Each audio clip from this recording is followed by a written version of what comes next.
قربانی میں مال کا خرچ کرنا، حج کے موقع پہ مال کا خرچ کرنا، زکوٰۃ کے موقع پہ مال خرچ کرنا، زکوٰۃ دینا، جہاد کے لیے مال کا خرچ کرنا، یہ سارے کیا ہیں؟ یہ فرض ہیں۔ اور ہمسایوں کے حقوق کا خیال رکھنا، دوستوں کے حقوق کا خیال رکھنا، رشتہ داروں کے حقوق کا خیال رکھنا، یہ کیا ہے؟ واجب ہیں سارے۔ تو جہاں تیسری قسم یہ ہے کہ بعض اوقات انسان فرض میں اور واجب کی ادائیگی میں تو مال خرچ کرتا ہے، لیکن نفلی صدقات، اللہ کی راہ میں مال خرچ کرنا، عام فقراء کے لیے، مساکین کے لیے، مانگنے والوں کے لیے، وہ فرائض کی ادائیگی میں مال خرچ کرتا ہے، اسی طرح واجبات کی ادائیگی میں مال خرچ کرتا ہے، لیکن نفلی صدقات میں مال خرچ نہیں کرتا۔ ایسے لوگوں کے بارے میں اللہ رب العالمین نے قرآن مجید کی سورہ لیل میں ارشاد فرمایا وَأَمَّا مَن بَخِلَ وَاسْتَغْنَىٰ وَكَذَّبَ بِالْحُسْنَىٰ وَسَنُيَسِّرُهُ لِلْعُسْرَىٰ۔ دیکھیں یہ جو فرائض ہیں ان سے تو جان چھوٹ نہیں سکتی، جو اسلام کے بنیادی فرائض ہیں، زکوٰۃ ہو گئی، حج ہو گیا، قربانی ہو گئی، جہاد ہو گیا، یہ سارے ان سے تو کسی صورت بھی انسان جان چھڑا نہیں سکتا۔ دوسرے ہیں واجبات، اہل و عیال کا خیال رکھنا، ہمسایوں کا خیال رکھنا، رشتہ داروں کا خیال رکھنا، یہ بھی ضروری ہیں۔ اس کے بعد بعض اوقات معاشرے میں یہ خیال کیا جاتا ہے کہ ہم بری ذمہ ہو گئے، ہم نے حج کر لیا، بری ذمہ ہو گئے، قربانی کر لی، بری ذمہ ہو گئے، جہاد کے لیے مال دے دیا، بری ذمہ ہو گئے، اہل و عیال پہ خرچ کر لیا، بری ذمہ ہو گئے۔ اللہ رب العالمین نے آگے تیسری قسم جو تھی اس کے حوالے سے سورہ لیل میں ارشاد فرمایا وَأَمَّا مَن بَخِلَ وَاسْتَغْنَىٰ وَكَذَّبَ بِالْحُسْنَىٰ فَسَنُيَسِّرُهُ لِلْعُسْرَىٰ۔ فرمایا یہ جو تیسرے لوگ ہیں نا کہ جو اللہ کی راہ میں مال ویسے نہیں پیش کرتے، فرائض تو پورے کرتے ہیں، واجبات پورے کرتے ہیں، لیکن ویسے اللہ رب العالمین کی بارگاہ میں مخلوق کی خدمت کے طور پہ مال پیش نہیں کرتے، فرمایا یہ خیال کرتے ہیں کہ شاید ہمارا مال ہمیں قیامت تک زندہ رکھے گا۔ فرمایا ایسا نہیں، یہ در حقیقت اللہ کی راہ میں نیکی کرنے کو جھٹلاتے ہیں، یہ اسے غلط سمجھتے ہیں، اس کی تکذیب کرتے ہیں۔ فرمایا ان کا جو مال ہے وہ ان کے لیے قیامت کے دن دردناک عذاب کی صورت میں پیش کیا جائے گا۔ اور نبی پاک صلی اللہ علیہ وسلم نے ارشاد فرمایا قبر میں جو عذاب انسان کو پیش کیا جائے گا اس کی صورت یہ ہوگی کہ سانپ بڑے بڑے، فرمایا ان کی خوفناک آنکھیں ہوں گی اور آنکھوں پر اوپر کالے نشان ہوں گے، وہ ایک بار ڈسیں گے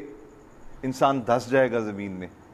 پھر نکالا جائے گا اللہ کے حکم سے، پھر ڈسا جائے گا، حتیٰ کہ قیامت تک اس کے ساتھ یہی معاملہ پیش رہے گا، قیامت تک۔ پچھلی آیات مقدسہ جو ہم نے پڑھی تھیں ان میں اللہ رب العالمین نے جان کے ساتھ جہاد کرنے کا حکم دیا تھا، اس آیت مقدسہ میں اللہ رب العالمین نے مال کے ساتھ جہاد کرنے کا حکم دیا، فرمایا اپنا مال اللہ کی راہ میں خرچ کرو۔ اور ظاہر بات ہے کہ اگر تمہیں اپنی جیب سے دینا پڑے تو تمہارے لیے پریشانی ہو، کیونکہ اپنی جیب سے دیا نہیں جا رہا، یہ تو رب کے دیے ہوئے میں سے دیا جا رہا ہے۔ یہی تصور اللہ رب العالمین نے اس آیت مقدسہ میں بندہ مومن کو سمجھایا، فرمایا سمجھو اس بات کو کہ تمہارے پاس جو کچھ ہے رب کا دیا ہوا ہے، تو رب کے دیے ہوئے میں سے بھی دینے میں بخل کرنا، فرمایا یہ بہت برا ہے تمہارے لیے۔ اور اگلی بات ارشاد فرمایا اگر پھر بھی تم اس تصور کو نہیں سمجھتے تو پھر یہ یاد رکھو اللہ رب العالمین کا اعلان سَيُطَوَّقُونَ مَا بَخِلُوا بِهِ يَوْمَ الْقِيَامَةِ، یہ جو کچھ تم جوڑ جوڑ کے رکھتے ہو، گن گن کے رکھتے ہو، حساب لگا لگا کے، فرمایا قیامت کے دن ان کا طوق بنایا جائے گا۔ طوق کیا ہوتا ہے؟ آپ نے پٹا دیکھا ہوگا کسی جانور کے گلے میں، وہ اس طرح کا ہوتا ہے، فرمایا قیامت کے دن اسے پٹا بنا کے تمہارے گلوں میں ڈال دیا جائے گا۔ اور اللہ رب العالمین کا اگلا اعلان یہ ہے کہ وَلِلَّهِ مِيرَاثُ السَّمَاوَاتِ وَالْأَرْضِ، زمین اور آسمان میں جو کچھ ہے، اس سے مراد زمین کے خزانے، آسمان کے خزانے، فرمایا ان میں سے جو کچھ بھی ہے دونوں میں اس کا حقیقی وارث اللہ رب العالمین ہے۔ یہی وجہ ہے کہ شریعت مطہرہ نے حکم دیا آقا علیہ السلام نے، فرمایا تمہارے باغات میں سے چڑیاں، پرندے اور دیگر حیوانات جو کچھ کھا جائیں، فرمایا ان کو سزا کے طور پر گرفتار نہ کرو، پکڑو نہ، انہیں قتل نہ کرو،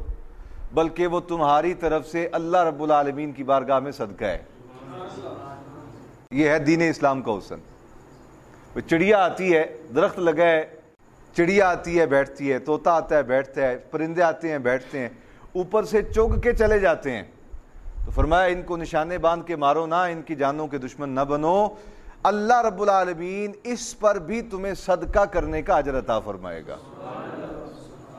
یہ ہے معنی وَلِلَّهِ مِيرَاثُ السَّمَاوَاتِ وَالْأَرْضِ، زمین میں جو کچھ ہے خزانے، آسمان میں جو کچھ خزانے ہیں، اس کا مالک کون ہے؟ یعنی اس سے مراد یہ ہوا اور پتہ یہ چلا کہ اگر بارش ہو جائے تو گورنمنٹ بارش کے پانی پر ہم سے پیسہ وصول نہیں کر سکتی. ہاں، ٹیوب ویل جو چلاتی ہے اس سے تو وہ پیسے لے سکتی ہے کہ وہ کہے کہ جی ہماری بجلی صرف ہوتی ہے، ڈیزل صرف ہوتا ہے، اس سے ہم پیسے لیں گے. لیکن جو اللہ رب العالمین کی طرف سے عطا کردہ ہے پانی، اگر کوئی شخص اپنی چھت پہ ایسا انتظام کر لے کہ اسے جمع کر کے اپنی ٹینکی میں محفوظ کر لے تو گورنمنٹ اس سے پیسے لینے کی اختیار ہے. وَلِلَّهِ مِيرَاثُ السَّمَاوَاتِ وَالْأَرْضِ، جو کچھ زمین میں ہے آسمان میں ہے وہ اللہ کا ہے.